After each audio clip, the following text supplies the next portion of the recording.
Why would you sell a property? One of the most common questions that I get from clients that have already bought property across the time is why or when should I sell a property? So in today's video, we're going to unpack that and get into the specific reasons. So if you'd like to know more, make sure you stick around. Guys, welcome back to the channel. My name's Julian. I'm the head of strategy here at Ripe House. And in today's video, we're going to be unpacking some reasons why you might look to sell your investment property as time goes on. Because I think there's a bit of a stigma for people.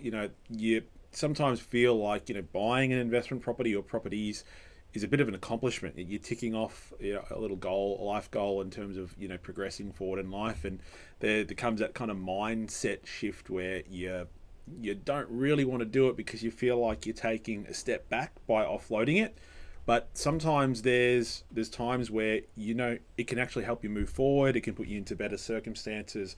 So we want to kind of unpack that when it might not be appropriate to actually offload a property. So why don't we just do that and get into it right now? So the first one is getting into your poor investment. So there's a really famous quote by Peter Lynch. Some people confuse it with Warren Buffett, but I think Warren Buffett was actually one of his mentors. So selling your winners and holding your losers is like cutting the flowers and watering the weeds, right? So I probably see this most prevalent where it's a mindset thing, right? So it's like, I'm going to hold on to this dud investment because potentially it might turn good. Eventually we want to get to it's been really poor for a period of time, then eventually it's going to come good.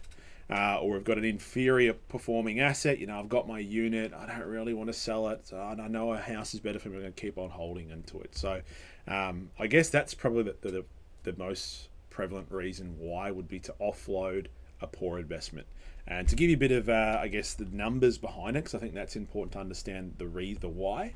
So firstly, let's get into this scenario here. So we're looking at two different properties, but I guess understanding firstly the average tenure of how long we hold property. So in Australia, we are hoarders when it comes to property. We hold property longer than just about every country across the globe. And a reason for that is because I guess firstly, there are heavy entry and exit costs when it comes to getting in and out of property. So for investors, it kind of disincentivizes you to pay those. You've also got capital gains tax.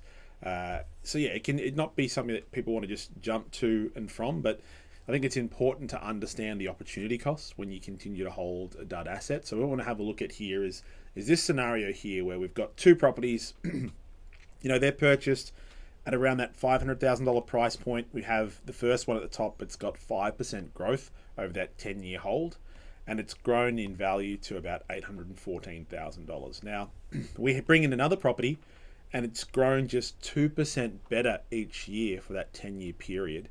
And we can see there's just shy of $170,000 worth of growth over that period of time.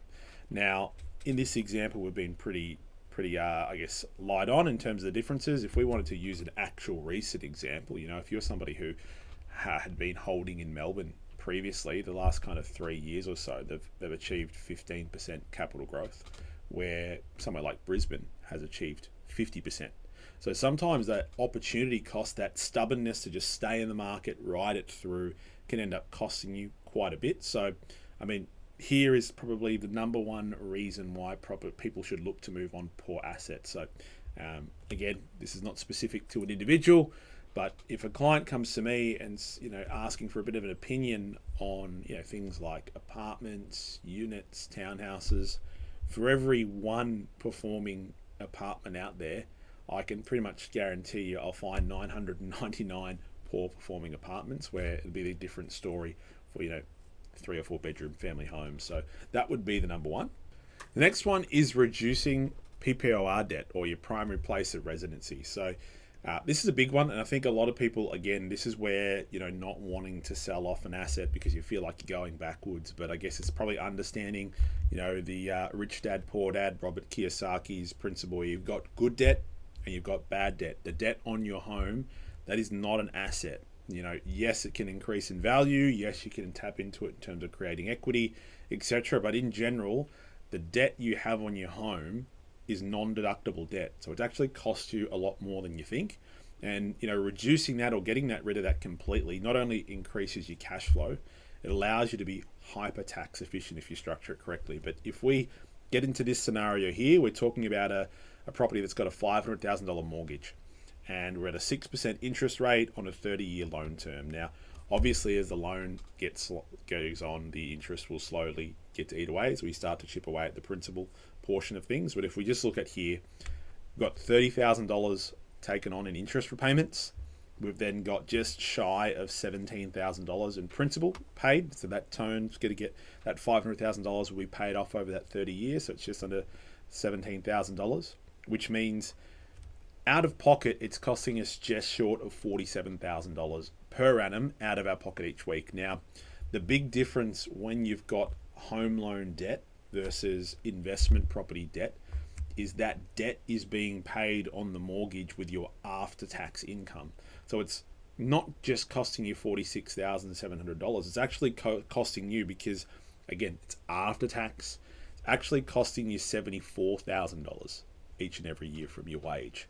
So I guess if you had to sell a property and you have to pay some capital gains tax, some people will look at that and go, well, it sucks because I've had to let go of $50,000, and there are other things you can do to kind of reduce that, topping up super, etc. But if that means you're able to sell off an investment, you pay your capital gains tax portion, but you're then able to greatly reduce the debt on your home loan, well, it might do things like increase your cash flow, which is going to allow you to potentially go on more holidays, work less, or even borrow more.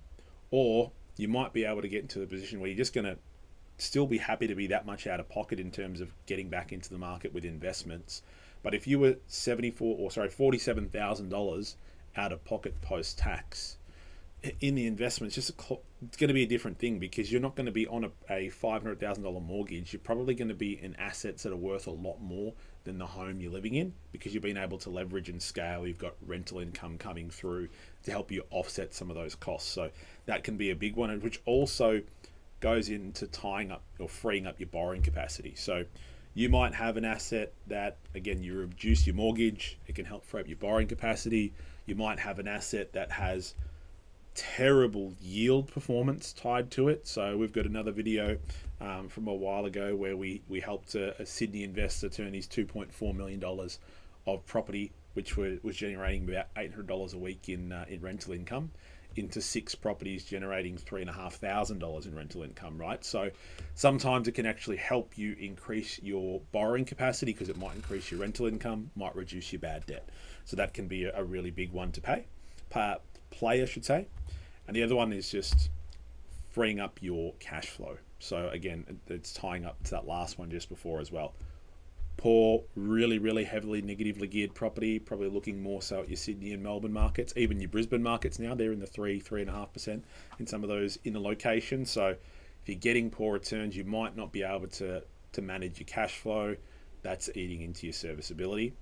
And then the other one that might be is that you might just be looking to top up your super.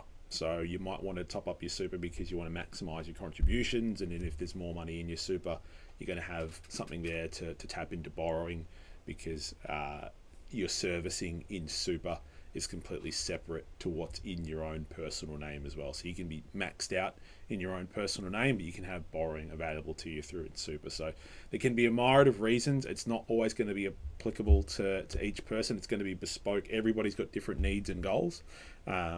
You might want to speak to an accountant, financial advisor, to get you assistance in that space. If you have any questions for myself or my team in terms of property investment search, feel free to click the link below and book in a call with us, and more than happy. It can be a really broad, wide-ranging call in terms of what kind of help you might be looking for. But I'd love to know your thoughts. What are your reasons that you're looking to sell, or maybe you disagree, maybe you think you should never sell property. So if you haven't already, hit that like button, drop a comment, and we will see you guys on the next one. Bye for now.